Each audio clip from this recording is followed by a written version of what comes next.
everyone, welcome back to my channel. So today's video is going to be about migration, specifically emigrating out of Singapore. Now let me just disclaim that this video is not meant to be a hate video against Singapore. It is definitely a fantastic place to live if you can afford it. I am very grateful to have grown up here for majority of my life. It has amazing food, is so safe, has one of the most fucking powerful passports in the world. But we cannot deny that every country has their strengths and weaknesses. And some of the weaknesses in Singapore were big enough for me to want to leave. And in this video, I will be going through those reasons. So without further ado, here are 7 reasons that you should leave Singapore for good.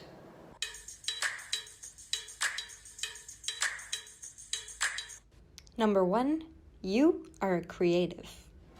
Now there are a bunch of creative jobs out there, and certain creative jobs really thrive here in Singapore.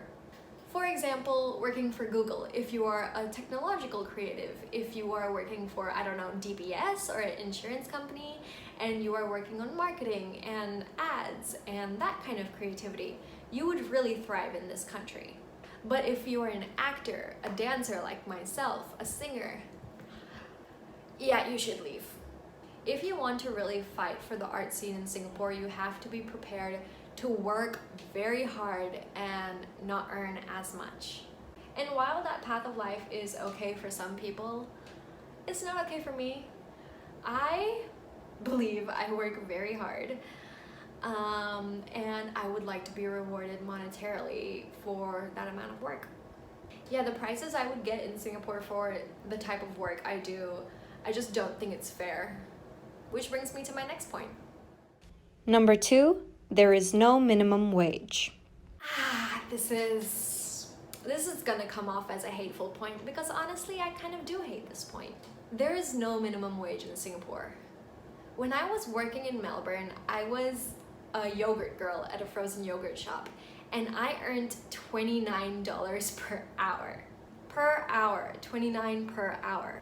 I know that stuff is not normal, but according to everybody else, like my friends who had part-time jobs as well, they would earn about 16 per hour, 18, but that is so much higher than what anybody would earn in Singapore.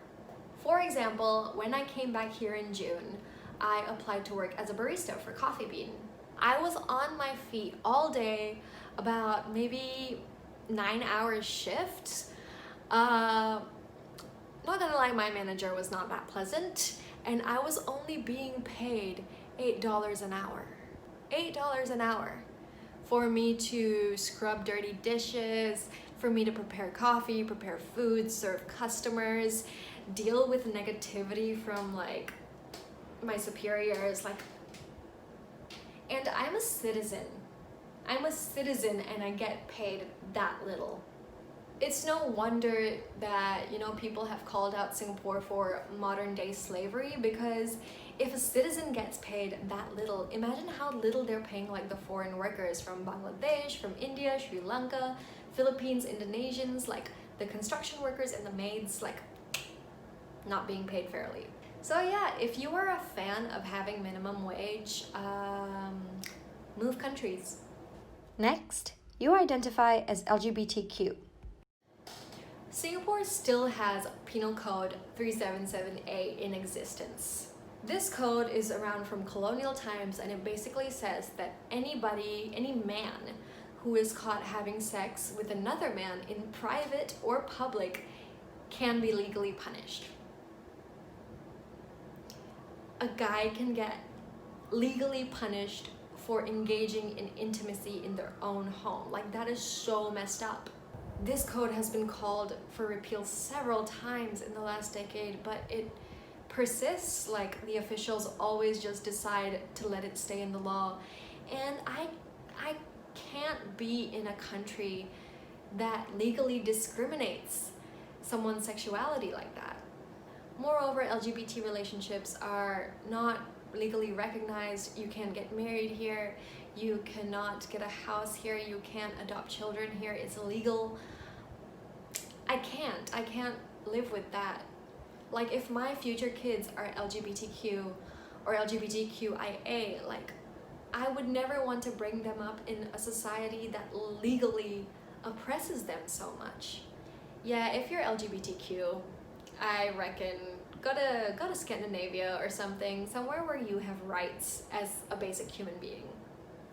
Next, you want to own property someday. In Singapore, there are 3 methods of living: high-density buildings, otherwise known as HDBs, condos, or private landed properties. Most people live in HDBs. HDBs are the public housing scheme that was launched by the government to ensure that everybody in Singapore has a place to live. While I think it's great that the government launched the HDB scheme to ensure that everybody has a house, it is so expensive. Like, it's not affordable. The thing about the public housing scheme here in Singapore is that it is left to the demands of the market. In Singapore, there is a high demand for housing and a low supply of land. This results in super high pricing. It just makes no sense, because if it is government housing, it should be at a fixed price. Yeah, I just think it's kind of shady.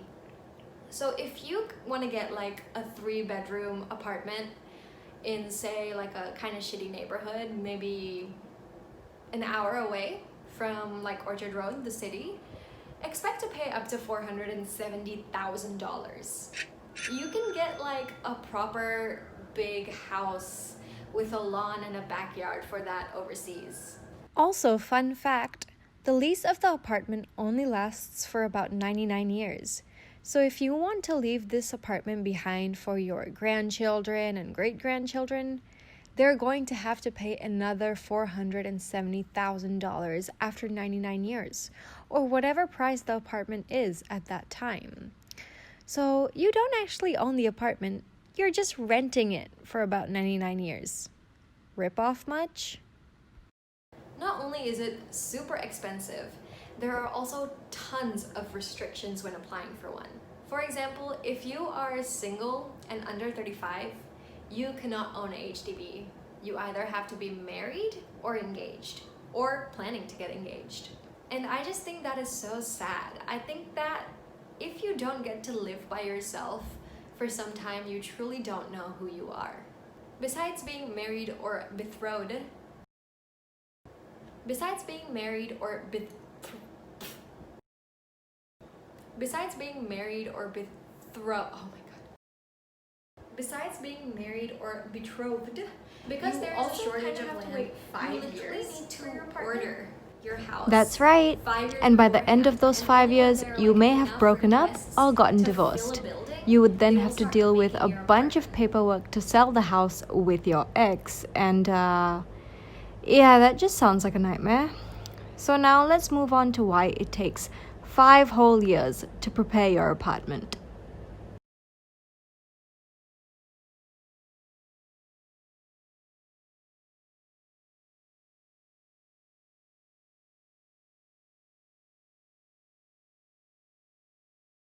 You also kind of have to ballot for it, so it's not like you apply for one and then it's just a waiting game.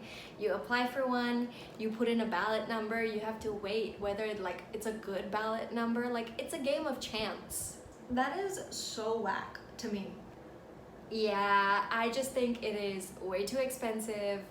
It is unfair to singles, and oh my goodness, the waiting time, like, Yeah, it's just not worth it. Anyway, moving on. Number 5, you want to own a car. cars are basically the same system as the property. Same thing, it's just such a high demand for cars and a low supply of land, and this results in super high pricing.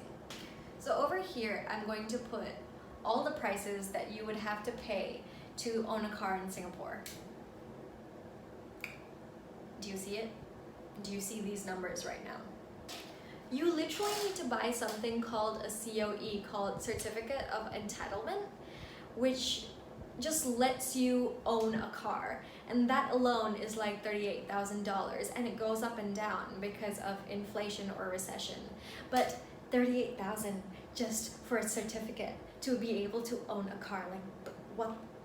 You're better off going overseas and paying like $3K for a decent secondhand car.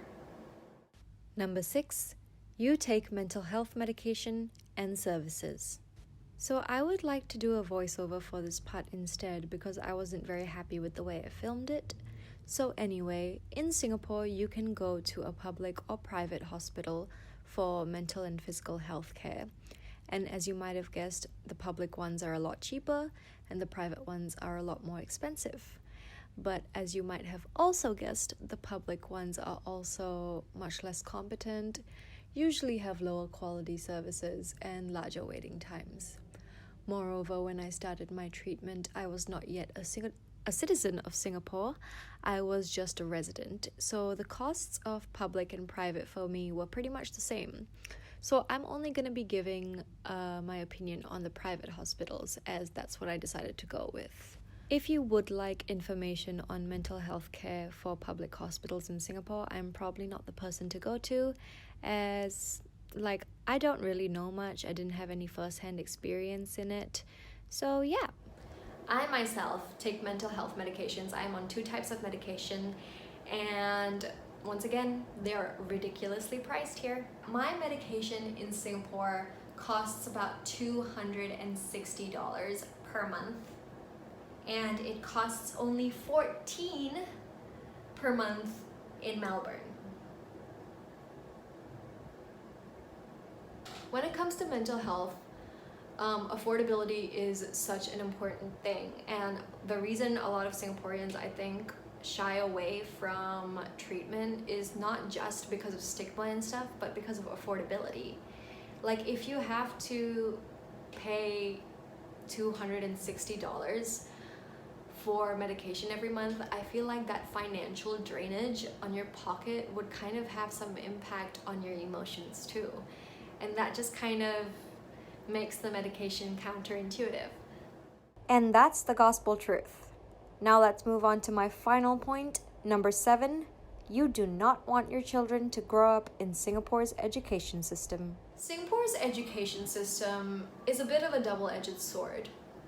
Singapore does not have any natural resources, therefore they only rely on manpower. This results in the education and workforce being accelerated like crazy to make sure that our manpower is the best possible. And it just results in no work-life balance. I had to be in school by 7:30, have lessons until 3 o'clock, and then compulsory co-curricular activities like sports or whatever from 4 to 7 p.m. After that, there would still be homework and tests and exams to study for, and this would be from Monday to Friday.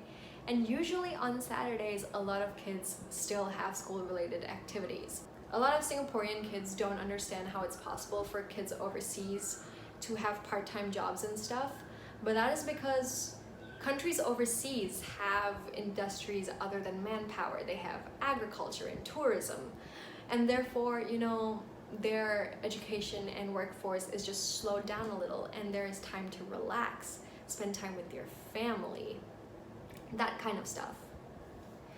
Like, if you think about it, yeah, working hard is important, but do you really want to live your life just working and working and working? Like, I know that stability is important and working hard is a good thing, but there has to be balance in your life. So yeah, if you want your kid not to be a robot, leave. So that is all I have for you today. I hope this was some form of guidance for those of you who are thinking of leaving Singapore and, starting your life in another country.